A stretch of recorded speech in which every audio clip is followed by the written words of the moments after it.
こんにちは、スパイクの山本です。このチャンネルではコミュニティマーケティングやファンマーケティング、D2C など今注目されているマーケティング手法について分かりやすく説明していきたいと思います。また僕が実際に読んでこれ勉強になったと思う書籍などもここで紹介できればと思います。はい。ということで第5回目の動画はデザイン会社タクラムのディレクター佐々木康弘さんが執筆された D2C 世界観とテクノロジーで勝つブランド戦略、こちらの本をご紹介していきます。小売業を営んでいる、もしくはこれから立ち上げる予定がある、D2C を取り入れてみたいけど何から始めていいのかわからない、このような方たちにおすすめの本でございます。この動画では内容の一部を要約して話すので、気になった方はぜひ買って読んでみてください。では行ってみましょう。小売業界に起きたパラダイムシフト。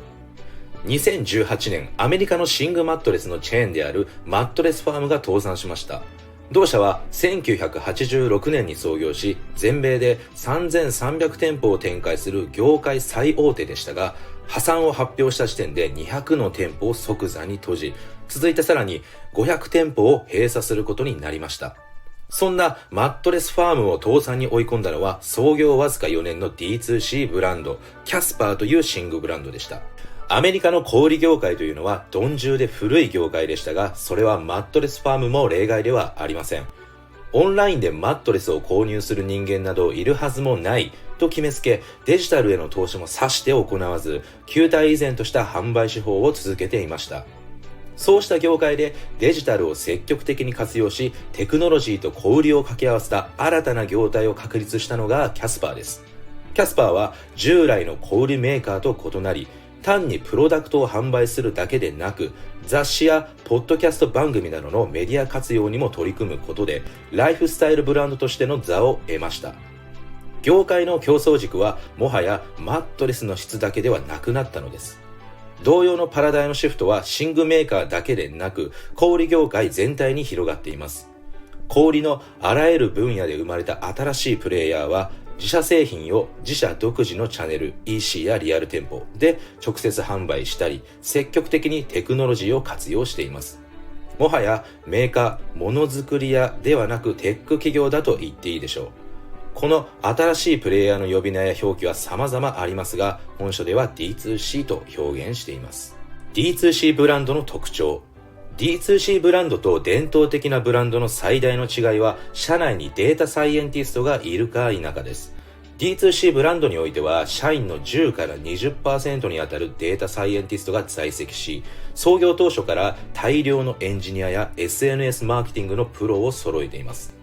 データ分析や SNS を通じたコミュニケーションを積極的に行い、また、それぞれの施策の結果を細かく分析していく。顧客とのコミュニケーションもウェブサイトや SNS を通じてなされる。顧客との関係構築は広告代理店などを介さずに SNS を通じてダイレクトに行われる。オンラインで顧客データを取得できるので、リアル店舗ではよりパーソナライズされた接客が可能になるのです。そうすると、前回ご購入いただいたジャケットに合わせやすいシャツです。といったコミュニケーションを店舗をまたいで行うことができます。企業の成長は非常に早く、X が増えれば Y も比例して増えていくというような、いわゆる指数関数的な伸びが特徴的です。キャスパーの場合、創業初年度に100億円、次年度200億円、3年目に400億円を達成しました。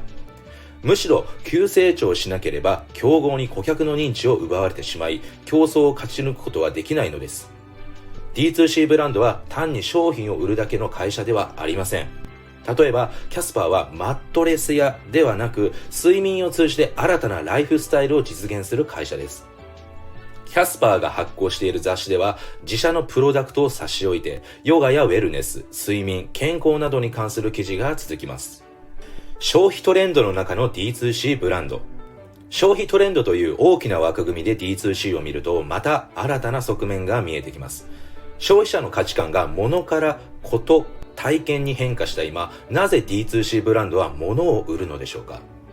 その動きはあたかも時代に逆行しているように見えますが、 D2C ブランドは物からことからこと付きのものという新たな消費トレンドの流れを作っているのです。例えば、スーツケースメーカーのアウェイは旅の延長線でポップアップホテルを開き、キャスパーは睡眠の延長線でザ・ドリーマリーというデザイン性の高い仮眠スポットを展開しています。これは単なる消費トレンドのシフトではなく、インターネットサービスとしてのこと的な側面に加えて、実質的なものを核として新たな世界観を作り込むものなのです。D2C ブランドの強みはこうしたハイブリッド性にあると言えます。プロダクトをあえて売らない。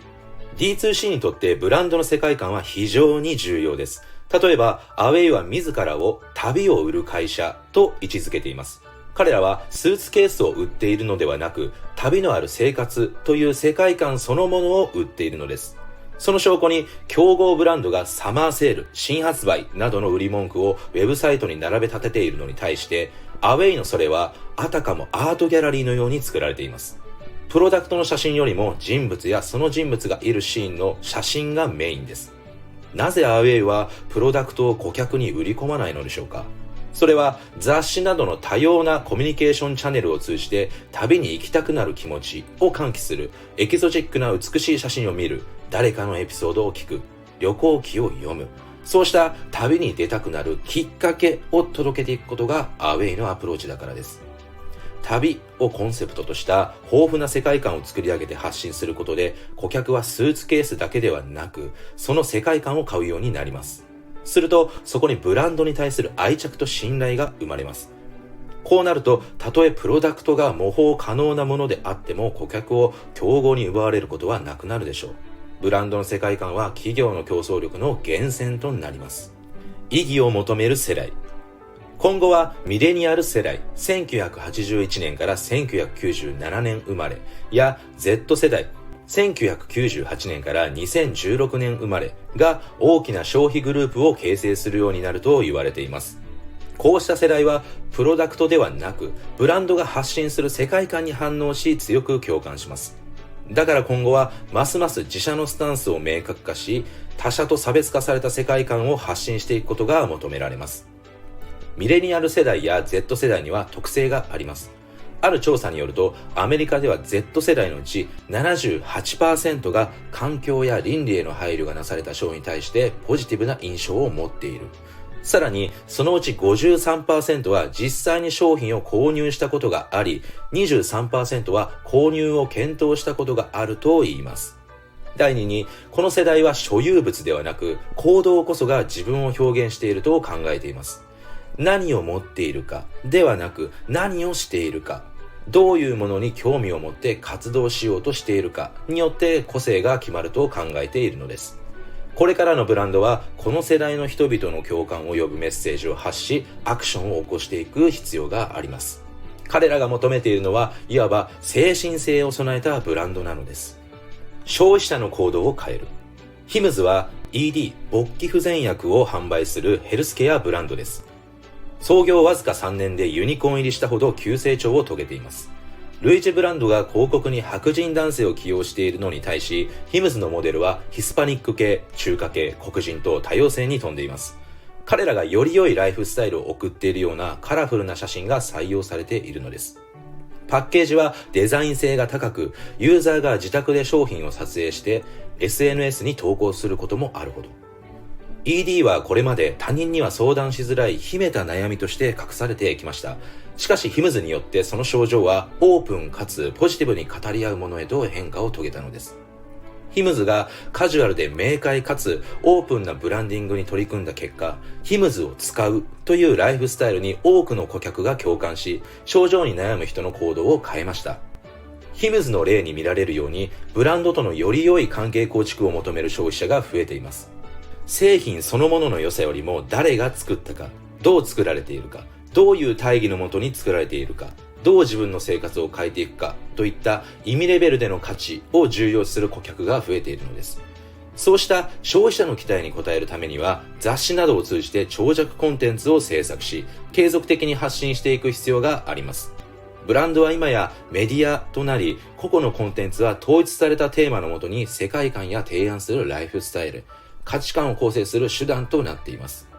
そのような発信を通して顧客の支持を得たプロダクトは、もはや機能レベルでの比較などなされるはずもなく、ユニークで絶対的なポジションを手に入れることができるのです。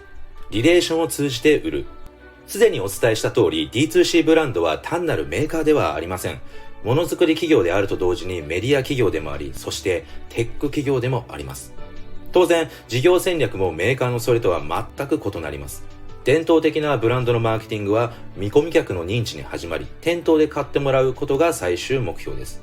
重視されるのは匿名の誰かによるトランザクション、一度限りの取引の数で、誰が買ってくれているかは重視されていません。しかし、顧客個人と紐づかないデータは単なる数字の塊でしかありません。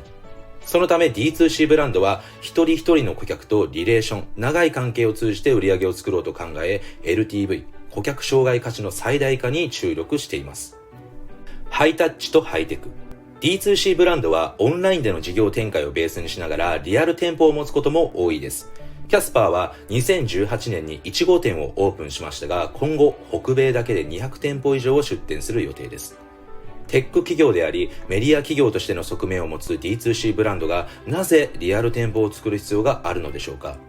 その背景には SNS 広告費の高騰があります。D2C ブランドが重視する CPA、一人当たりの顧客獲得コストはリアル店舗の方が安いため、オンラインの出先機関としてリアル店舗を構えるのです。PR やマーケティング施策の一つとして捉えられているため、店舗での売り上げは必ずしも重視されず、ショールームとして活用されたり、店舗での体験を通じてブランドへのロイヤリティを高めたりする位置づけとなっています。実際のところ、オンライン経由よりもオフライン経由で獲得した顧客の LTV の方がはるかに高いことが結果として出ています。商品を手に取り、スタッフたちと会話を交わすことでブランドへのロイヤリティが向上するからです。今後、小売業にはハイタッチ、人のぬくもりが感じられる顧客接点とハイテク、それを背後から支えるテクノロジーの両方が求められるようになるでしょう。はい。ということで D2C 世界観とテクノロジーでかつブランド戦略の中身をかいつまんで紹介させていただきましたが、いかがだったでしょうか。興味がある方はぜひ買って読んでみてください。最後にこの動画がいいねと思ったら高評価とチャンネル登録、ベルマークの通知登録もお願いします。次回の動画では株式会社 BBIT の藤井康文さんが執筆されたアフターデジタル、オフラインのない時代に生き残るを紹介しますので、ぜひチェックしてください。では次回の動画でまた会いましょう。さようなら。